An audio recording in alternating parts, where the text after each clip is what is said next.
देखिए, कल साफ हो गया कौन किसका अपमान करता है।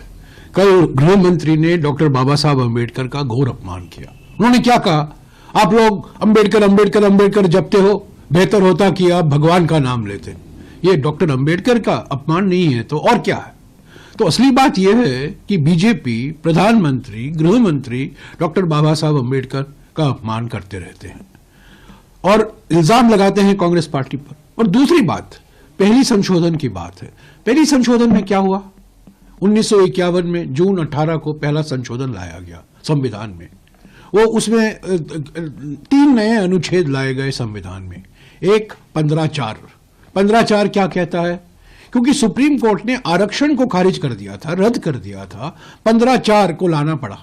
यानी कि अनुसूचित जाति, अनुसूचित जनजाति और ओबीसी वर्गों के लिए शिक्षा के स्थानों में आरक्षण का प्रावधान मिले, यह 15(4) कहता है पहले संशोधन।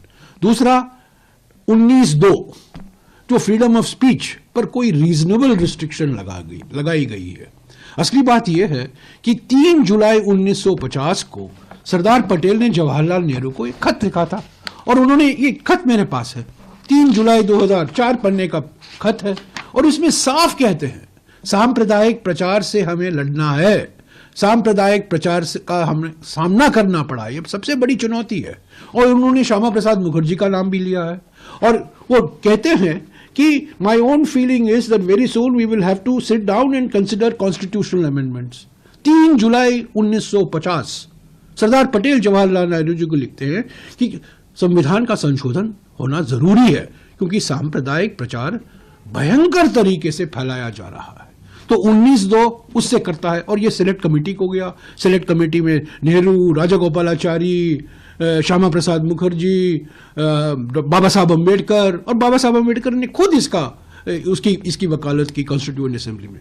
और तीसरा 31(b) वो क्या कहता है, सुप्रीम कोर्ट ने जमींदारी जो रद्द कर दी थी, जमींदारी को जो हटाया गया था, सारे अधिनियम को उन्होंने रद्द कर दिया था, उन्होंने नकारा। और इससे निपटने के लिए संविधान में संशोधन करना पड़ा 31(b). तो ये 3 अनुच्छेद हैं, 15(4), 19(2) और 31(b). ये पहले संशोधन से आया, ये किसी के मनमर्जी से नहीं आया, ये सामाजिक क्रांति बढ़ाने के लिए आया, किसानों के हक को संरक्षित करने के लिए आया, अनुसूचित जाति, अनुसूचित जनजाति और ओबीसी वर्गों के लिए आरक्षण बरकरार रखने के लिए लाया गया। इस पर तो प्रधानमंत्री और गृह मंत्री चुप है। वो गलती से भी ये 2 लोग सच नहीं बोल सकते, बार बार झूठ बोल रहे, झूठ की गंगा बहा रहे थे। एक प्रधानमंत्री ने तो लोकसभा में बहाया और गृह मंत्री ने राज्यसभा में बहाया। सर, लेकिन जिस तरीके से उन्होंने कांग्रेस, इनके लिए झूठ सर्वोपरि है। सत्यमेव जयते तो हमारा राष्ट्रीय मोटो है।